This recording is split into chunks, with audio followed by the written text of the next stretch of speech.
afraid of death, but I'm afraid of the condition in which death comes to me. If I die upon my faith, and if death comes to me while I am in my strongest point of faith, and while I am pleasing the Almighty God, then that is exactly what I wish for. So, yes, each one of us is one day going to die. And when we die, what happens? Islam tells us, and Islam prepares the living for that time when their loved ones are going to leave them, or their fellow brethren are going to depart this world. Because when I die, I have got rights that I need fulfilled by those around me that are living. And those rights, they are including to wash me, to shroud me, and to bury me properly according to Islam. These are the things that are expected of the people around. And if they don't do that, they will be sinful according to Islam. And so when we say that the person has died, what are we saying?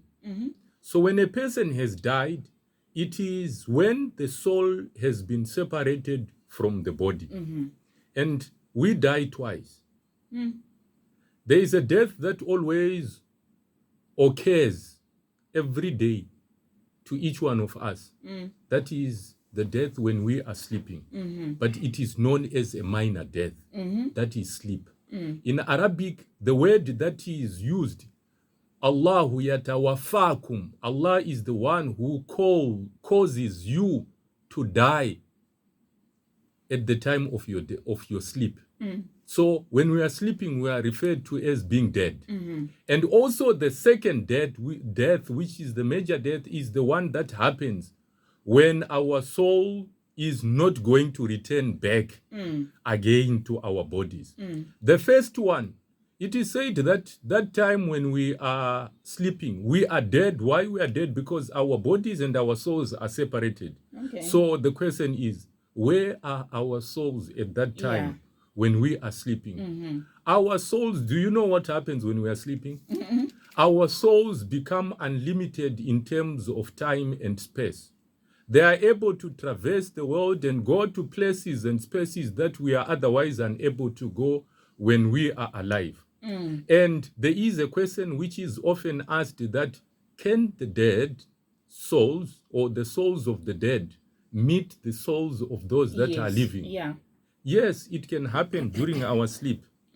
Those that are dead, we can meet their souls, and those souls can even make requests to us in our sleep. And we can even talk to them, ask them about how is life there. And that's when you will see a person will wake up and say, I had a dream. In this dream, I saw my pastor, or who used to preach to us, or my mother, or my friend who was very close to me, and we used to worship together. Just check why I'm choosing people that are seemingly good people. Why? Because seemingly doing what you are doing. People who were good. Why I mentioned pastors? Because these are people whom we don't expect that when they die they are going to hell, isn't it?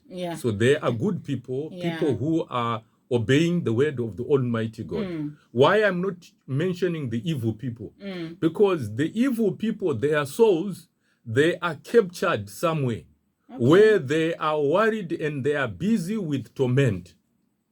So is it possible that my soul meet with such people in my sleep? The chances are very slim. Why? Because those people, they have no freedom. Those people, they are going through troubles. But as for the people who die upon righteousness, what happens is they are told to go to an eternal sleep. But this sleep, it will be a sleep of comfort and delight, where there will be no pain, no any suffering, no any trouble. And at times also it is said that, you know what, okay, let me just say in brief, there is a long tradition or prophetic hadith that explains what exactly happened when a person dies. that the angel of death will come. Okay. If you are a good person, it will come in a certain shape and form. And if you are a bad person, it will come in a different form. But and they are then both from God. the angel of death. Oh, okay. When we die, the soul is separated from our bodies. Yeah. But how is the soul separated from our bodies? Because on its own, the soul cannot separate itself from the body. It is actually taken away from the body. So there is an angel that has been given the responsibility of taking the souls at the time of death. So it is the one that will take away the soul from the body, and then the body and soul become two separate entities. And then we refer to the body as a dead body or a corpse. It's now a lifeless body of a person. So where does the soul go? The hadith is too long for me to go through every stage and every explanation. But it is said that when it is then brought to the world of the spirit world, it is then asked by those that have gone before, that who is it that has come? Then it will be said by the angels that it is Muchidzi, the daughter of so and so. And those souls that will be asking, they are good souls. Because the bad ones, they are busy in the pit of hell. They cannot attend to all this. They have no freedom as these ones have. And so they are going to be rejoicing and celebrating. And you know what? It is said that one of the questions that the souls that had gone forth would ask the new arrival is, how did you live so and so? So perhaps I have died first and you come next, and Pastor Umar Onias is still there. I ask you, oh, Muchidzi, how are you? Welcome. How is Pastor Umar Onias? And then, so you will start explaining, no, we left him upon good. He's doing the work of God, and he's doing this and that. It is said that the souls will be able to communicate on these issues. And it is said that, so now it is the dead, the just dead, joining those that have died long time ago. But I was talking of us who are still not yet dead, who are living.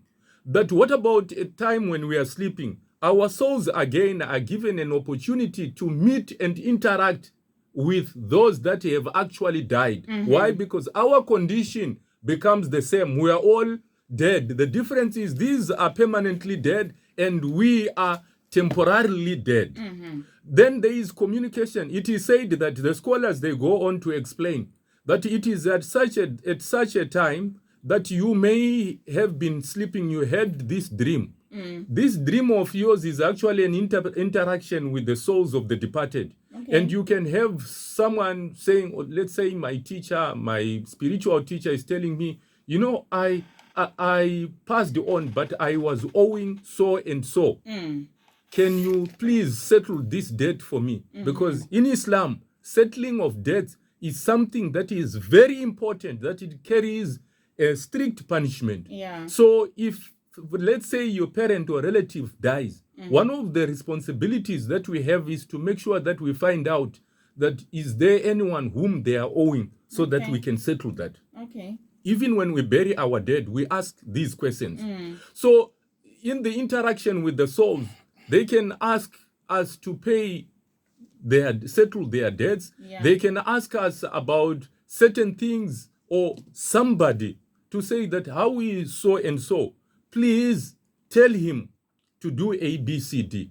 They can communicate with them. The souls are brought back at the time when we wake up and we say, I had a dream, but in this dream I saw so and so, and they said this to me. And you go to those who interpret dreams, because dreams are actually a way of communication from the Almighty God. And also this communication, it can also be done through other agents. Satan can also communicate with us through dreams, and the dreams can also be us communicating with us. What do I mean when I say us communicating with us? Because sometimes dreams are just a replay of whatever we were going through during the day. So it will be just whatever we went through, just playing in our minds when we are sleeping. So in these dreams, it's actually those righteous people who are communicating good messages to us. And it's very important to pay attention to those messages.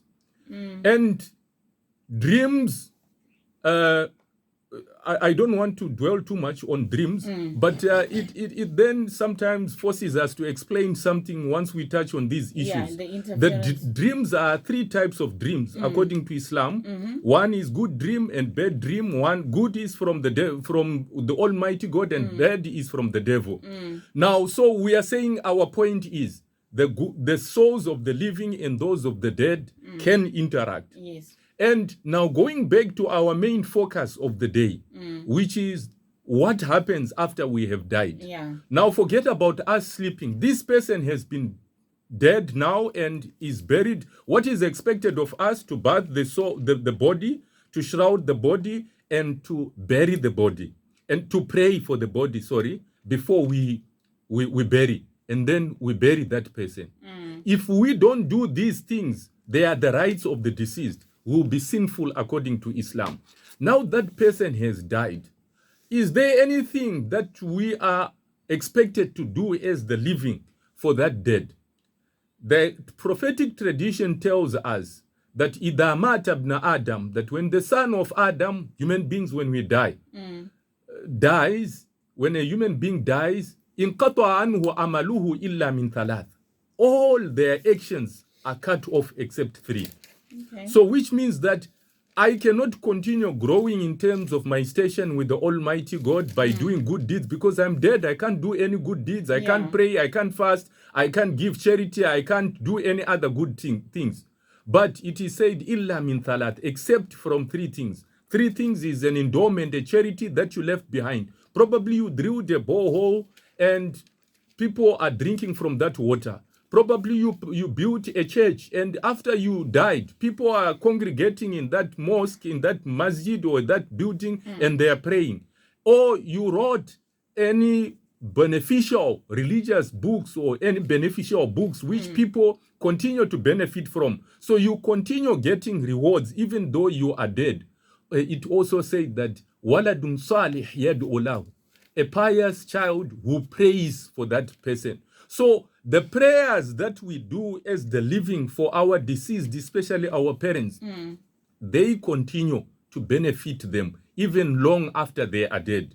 So what are we expected to do for our deceased, especially our parents? We must continue praying for them, doing good deeds on their behalf. Okay. That is a teaching of Islam. And it is said that the rewards of doing so, it will reach those people. But beyond all these other things, are there anything that we are supposed to do for these people? No. Yeah. But from a humanity perspective, there is another teaching which says, if my parents die and they leave behind their friends, I must continue being good to those who were the friends and companions of our parents. Let's say your mother had her friend, she was a best friend. Continue that relationship with her. So that would please her and that would please all parties. I'm talking of the living, not your mother. Oh, okay. But this is what you can do as the living. And again, now we have other things that are beyond these physical things. They are now spiritual things that people do.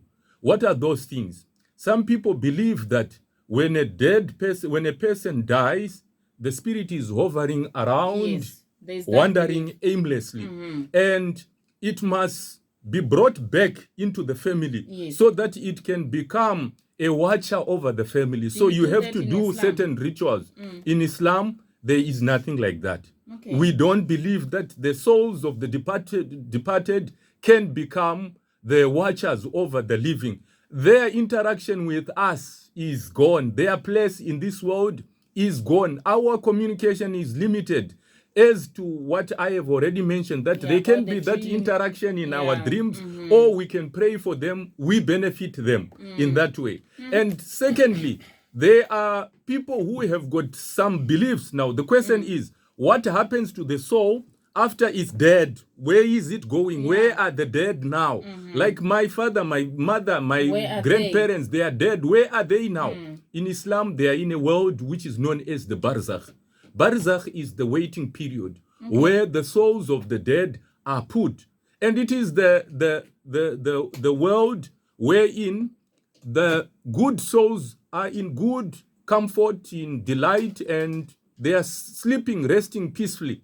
But those that are bad, those that were bad people, they are receiving punishment and torment inside there. Meaning that their spirits doesn't go the same There's place. no freedom. The freedom that we are taught is especially with those that are good. In fact, those good ones, they visit each other. That means that the ones that were evil on this world, when they die, if their spirits are locked somewhere, so can they interfere with us in our dream? Meaning that the dream is from the devil. They cannot even interact. Why? Because they are being punished. Okay. It's like a person who is out there, outside in this world. We've got freedom. We can go to Joburg. We can go overseas. We can even go to the outer space. But the people who are at Matache there, they cannot do that. Why? Because they are receiving a punishment for whatever they may have done. They are being cleansed for whatever wrongs that they may have done. So their lives are restricted. And so is also the life in that world. Okay. Those that were bad people, they are restricted and they are going through punishment. That's what we know. And those that were good people, they are in good life. And again, those that after you have died, it is said that before you are either shown away, whether you are going to goodness or to punishment, there is 3 questions that are asked to each and everyone. You are asked about your belief. Yeah. You, Man Rabbuka, who is your Lord? If you were a believer, you will be able to answer this, that Allahu Rabbi wa Rabbukum, the Almighty God is my Lord. And Madinuka, what is your religion? If you were a righteous and good person, you'll be able to answer and say, Al-Islam Dini, Islam is my way of life and my religion. And if you were shown to the Prophet, you'll be able to recognize him. Why? Because your life, you walked upon his footsteps. But if you are a bad person, you will not be able to answer that. So your life, gone away from this world, now you are into a life of eternal punishment and difficulties. And unfortunately, those where they are going is actually certain. The problem is with us, the living. Why? Because the devil or Satan, he has decorated a lot of wrong things in order to mislead us. He has made people to come up with very bizarre beliefs. You know, there are people who believe that, okay, there is nothing like heaven and hell. There is what they call reincarnation. And this reincarnation, it means that when I die and I was a good person, my life is going to be put into another animal. Maybe I will come back into this world. I'll be a dove or I'll be a nice animal. If I was a bad person, my life is going to be put into a bad animal. I will come here. I'll be like a wild dog. I'll be like, you know, this wild animal just causing troubles and havoc on earth, or like a snake. This is what other people are believing in. But according to Islam, we say, no, this is not correct. And other people still think that those of us that have died, they have now occupied a better place. They are now gods in their own respect. So now they deserve to be worshipped. And they begin to worship them. And Islam also teaches us the introduction of idolatry, how idol worshipping started. It started by the devil coming to people and he say, you know, so and so, he was what kind of a person was he? The people will say, no, this person was a good man. They say, no, good, he was a good man. Don't you think now that people have forgotten about him and he was a good man? They say, yes, what can we do to remember him? Say, make a picture or an idol of him. When you start worshiping every time you go to him, to this idol, you look at it, you are reminded of this person and the goodness of this person. And people started doing this. They did not start making idols for worshiping those people. It was a way of them remembering those good people. But then with the passage of time, the children saw the parents going to this idol and they were venerating this. And in the end, the devil decorated worshiping of the idols. And then the people were removed from the worship of the Almighty God. So a lot of what we see now, especially in regards with the dead, this is the decoration of Satan, who wants to take us away from the worship of one true God. Here, people, there is only one God who is supposed to be worshipped. When we die, our part in this world is gone and finished. Now we will have to enter into another life where there is no turning back. Are we supposed to worship through Christ? Christ was sent by the Almighty God, like many other divine emissaries of the Almighty God, to guide people to the worship of the Almighty God, because he himself, he told the people that, hear ye, O Israel, Shame Israel, your God is one God. Your God is one God. There are no so many other gods like the Romans and the pagans at that time were worshipping. They had a God for everything, a God for rain, a God for fertility, a God for sport, a God for war, a God for this. And they were having many gods. So the most important teaching of Christ was, there is only one God. And that is the correct teaching that you and me and all the pastors around, we have to preach. Thank you, Imam. That was according